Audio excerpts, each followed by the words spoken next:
Hey guys, Tim here from Peak Pro Fitness, where we help climbers recover from injury, move better, train smarter and ultimately achieve more.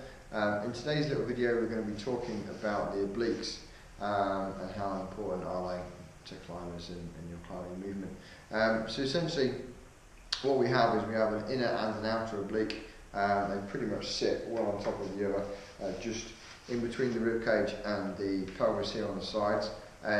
Fundamentally we use them with any bending movements or lifting the feet up out to the side. So obviously when we're climbing that happens quite a lot, just having to lift a foot up to put it onto the wall or doing a rock over kind of movement. So fundamentally they are fairly important for us. What can happen though, because of how often we use our obliques as climbers and how tight and how often we use our lats, we can tend to find that actually the oblique gets really tight, and that can limit your flexibility in your lats and actually your core functioning as well.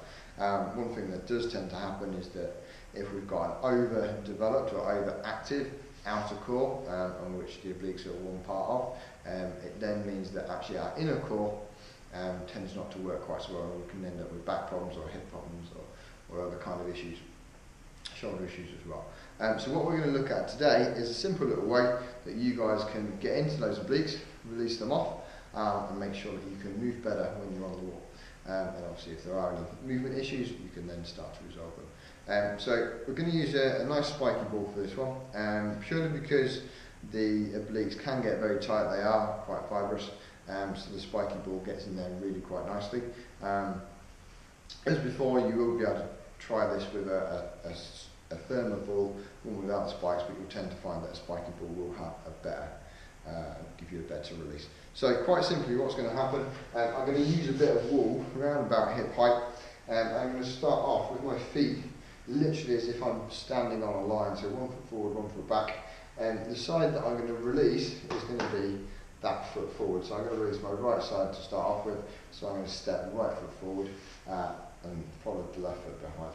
So quite simply, the ball goes into the oblique, and I'm literally just going to lean up onto the wall, just reposition that a little bit, and then I'm just going to start to bring my hand up overhead, keep my chest facing forwards, and then I literally just fold away and back up. Okay, away and then back up. So quite simply what's happening, if I show you this way, the ball's in that there, and then literally I fold away and then back towards it. Two things are happening. So first of all, I've got the compression from the ball, which is creating that trigger point to that releasing of the muscle, but then as I fold away from the wall, I physically stretch the muscles as well, so I get that double whammy effect. Okay, and just to make sure that I'm nice and even, spin around. So this time I'm facing left foot's going to go forward on that train track, the ball comes into the left hand side, arm comes up, and then again it's just folding away from the wall and then coming back towards it. Cool.